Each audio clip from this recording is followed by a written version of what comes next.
સમજાય છે ને ગૃહિણીઓ તમને? આ રીતે જો અમારે ખેડૂતોને થાય ને ત્યારે ખેડૂતોનું બજેટ પણ ખોરવાતું હોય. રામ રામ મિત્રો. ઘણા લોકો કહેતા હોય ને ખેડૂતોને બહુ સારું, ખેડૂતોને આમ થાય ને ખેડૂતોને બહુ પેદાય આવે, ખેડૂતો કણ વાવીને મણ થાય, મણ વાવે ને કણ થાય. એ બધાને જ મારે બતાવવું છે. ખેડૂતોને પાકી જાય ને ત્યાં સુધી માલ ઘરમાં નથી આવતો. આ વિડીયો જોવો પછી હું તમારી વાત કરીશ.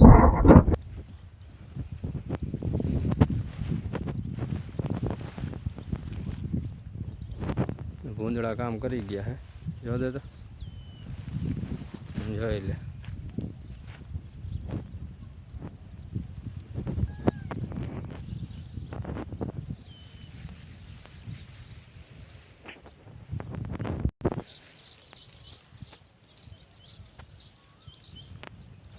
ભૂંદડા પથ્થરે ફેરવી નાખી ભાઈ આજે.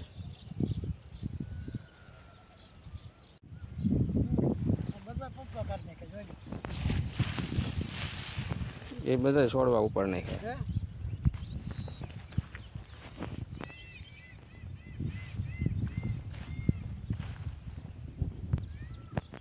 એના માટે તારે મારેલા ઝટકાના સ્પેશિયલ. ક્યાંથી આવી ગયા હવે? આ તાર હોતે કહું મારેલા ઝટકાને તોય આવી ગયા. એમ આવી માંડવી છે હજુ છે નહીં, હતી ભૂતકાળ કાલથી થઈ ગઈ, હતી થઈ ગઈ.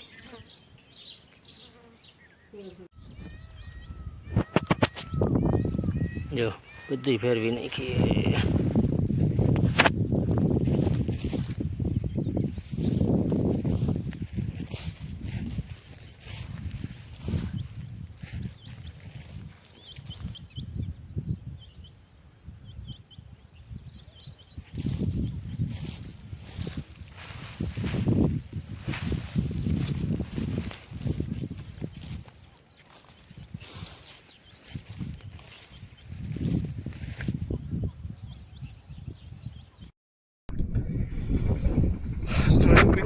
આ હાલત છે ખેડૂતોની.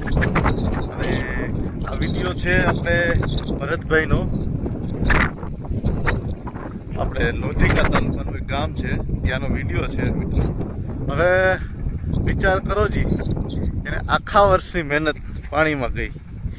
અને ઘણા લોકો એમ કહે છે ધ્યાન ન રાખ્યું, રાતે એને તારે બાંધેલા છે કે જેના હિસાબે ઝટકા શોટ લાગે ને ભૂંડ ના આવે. પણ છતાં પણ હવે શું થયું, છતાં પ્રવેશી ગયા ને એને આખા વર્ષના એની પેદાઈશ ઉપર પાણી ફરી વળ્યું મિત્રો. એટલે ઘણા લોકોને આપણે એટલું જ કહેવું છે, ઘણા ક્યારેક અમુક વસ્તુના ભાવ આવતા હોય ત્યારે ખેડૂતોનો વિરોધ ના કરો. કેમ કે અમુક સમયે એવો હોય છે કે જ્યારે ખેડૂતોને આખા વર્ષની પેદાઈશ વહી જાય છે. આખા વર્ષની એટલે આખું વર્ષ મહેનત કરેલી પકવેલી. હવે આ મગફળી લગભગ 3 મહિના જેવું થયું હશે. 3 મહિનાથી કેવડી મહેનત કરી છે. એ મહેનત ઉપર તરત આ એક જ રાતમાં ભૂંડ આવી ગયા અને એક જ રાતમાં પાણી ફરી વળ્યું. તો મિત્રો હવે એને આ 3 મહિનાની મહેનત ઉપર પાણી ફરી વળ્યું અને એને પણ ઘણા સપના હોય કે આપણે આ વર્ષે પેદાઈશ મગફળીની આવશે તો આ વસ્તુ કરવાની. તો મિત્રો ખાસ ધ્યાન રાખો. અમુક સમયે આપણે ડુંગળી કે લસણના કે કોઈ પણ વસ્તુના ભાવ વધતા હોય ને ત્યારે વિરોધ ના કરો. અને ગૃહિણીને બતાવો કે આ બજેટ ખેડૂતોનું પણ બજેટ ખોરવાતું હોય. સમજાય છે ને ગૃહિણીઓ તમને? આ રીતે જો અમારે ખેડૂતોને થાય ને ત્યારે ખેડૂતોનું બજેટ પણ ખોરવાતું હોય. એટલે અમુક સમયે તમને ભાવ મળતા હોય એની ઉપર તમે કરો તો ક્યારેક ખેડૂતોને આખા વર્ષની પેદાઈશ થઈ જાય તો એને કોઈ બીજું દઈ દેવાનું નથી. હવે આ ભાઈને ભૂંડ ખાઈ ગયા છે તો એને કોઈ બીજું આપી નથી દેવાનું. એને પોતાની રીતે જ આગલા વર્ષે પાછી મહેનત કરીને કરવાનું. આગલા વર્ષે ડબલ ભાવ મળતા હોય તો ત્યારે તમે વિરોધમાં આવી જાવ છો. કે તમે વિરોધમાં આવો એટલે સરકાર સીધી ભાવ નફો આવી જાય.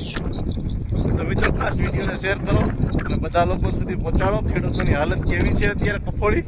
ચાલો મિત્રો મળશું આગલા વિડીયોમાં. ત્યાં સુધી રામ રામ, આવજો.